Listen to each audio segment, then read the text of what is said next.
మూసీ నదిపై కొత్త బ్రిడ్జిల నిర్మాణాలను పక్కన పెట్టిన రేవంత్ ప్రభుత్వం మూసీ సుందరీకరణకే మొగ్గు చూపుతోంది. మూసీ నదిపై 15 బ్రిడ్జెస్ను నిర్మించాలని నమూనాలు, బడ్జెట్ ఎస్టిమేట్ను గత సర్కార్ రిలీజ్ చేస్తే సీఎం రేవంత్ 3 సార్లు చేసిన రివ్యూలో కొత్త వంతెనల నిర్మాణాల అంశమే కనిపించలేదు.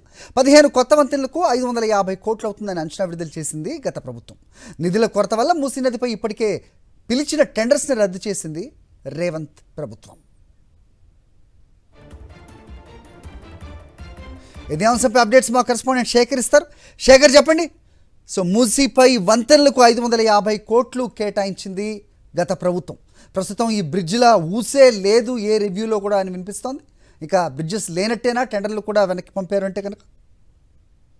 ఎస్, ఖచ్చితంగా హరి, మీరు చెప్పినట్లుగా మూసీ నది మీద గత ప్రభుత్వం 15 బ్రిడ్జిలను నిర్మించాలని ఇప్పటికే నమూనాలను సిద్ధం చేసింది. దానికి సంబంధించినటువంటి దాదాపు 13 బ్రిడ్జిలకు టెండర్లు కూడా పిలిచింది. ఒక బ్రిడ్జ్ మూసారాంబాగ్ బ్రిడ్జ్ దగ్గర పనులు కూడా స్టార్ట్ చేయడం జరిగింది. కాంగ్రెస్ ప్రభుత్వం వచ్చిన తర్వాత మూసీ సుందరీకరణ పేరుతో పైలట్ ప్రాజెక్టుగా దానికి పెద్ద ఎత్తున కూడా ప్రతిష్టాత్మకంగా తీసుకుంది. ముఖ్యమంత్రి రేవంత్ రెడ్డి ఇప్పటికే మూసీ సుందరీకరణకు సంబంధించినటువంటి అంశం మీద 3 సార్లు రివ్యూ చేశారు. ఈ 3 సార్ల రివ్యూలో ఈ బ్రిడ్జిలకు సంబంధించినటువంటి అంశం ఎక్కడా కూడా ప్రస్తావనకు రాలేదు. అటు అధికారుల నుంచి రిపోర్ట్ అందినా కూడా ప్రభుత్వం దాన్ని పక్కన పెట్టింది అన్నటువంటి అంశాన్ని అధికారుల నుంచి మనకు సమాచారం అందుతుందని చెప్పుకోవాలి. మొత్తం 15 బ్రిడ్జిలకు సంబంధించి గత ప్రభుత్వం 15 నమూనాలను కూడా విడుదల చేసినటువంటి పరిస్థితులు ఉన్నాయని చెప్పుకోవాలి. దానికి సంబంధించినటువంటి బడ్జెట్ ఎస్టిమేషన్ని కూడా ఇచ్చింది. 550 కోట్ల బడ్జెట్ అవుతుంది అన్నటువంటి ఎస్టిమేషన్ను కూడా గత ప్రభుత్వం చేసింది. అయితే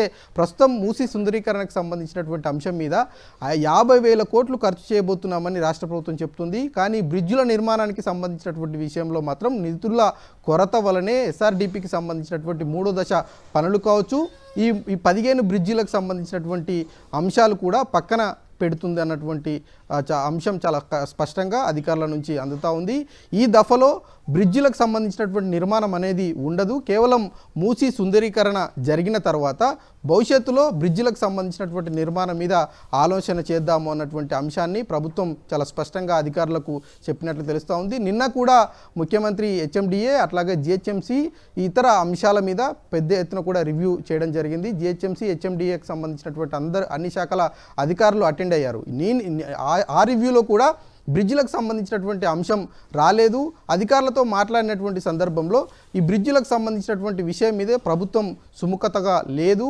ఇప్పటికే పిలిచినటువంటి టెండర్లను కూడా రద్దు చేయాల్సిందిగా ఆదేశాలు ఇచ్చినట్లు చెప్తా ఉన్నారు. కాబట్టి ఇప్పట్లో ఈ బ్రిడ్జిలకు సంబంధించినటువంటి ప్రస్తావన లేదు, ఆ విషయం మీద ఆలోచన కూడా లేదు. సుందరీకరణ మీద మాత్రమే దృష్టి పెడతా ఉంది. సుందరీకరణ పనులు అయిపోయిన తర్వాత రాబోయేటువంటి రోజుల్లో ఆ బ్రిడ్జిలకు సంబంధించినటువంటి విషయం మీద ప్రభుత్వం ఏమైనా స్పందిస్తుందా లేదా అన్నది చూడాల్సి ఉంటుంది. Hari, all right Shekhar.